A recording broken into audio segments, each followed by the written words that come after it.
جس شخص کو قرآن مجید یاد نہ ہو اسے کیا کرنا چاہیے؟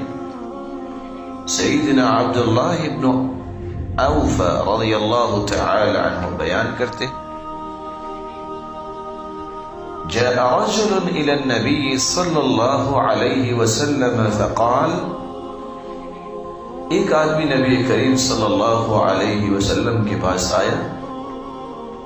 اور کہنے لگا انی لا استطيع ان آخذ من القرآن شيئا، مجھے قرآن مجید میں سے کچھ بھی یاد نہیں ہے، فعلمنی ما یجزئنی منہ، مجھے وہ کلمات سکھلا دے جو مجھے نماز میں کفایت کر جائے۔ فقال، تو آپ نے فرمایا قل، تم یہ کہہ دیا کرو سبحان اللہ والحمد للہ ولا الہ الا اللہ واللہ اکبر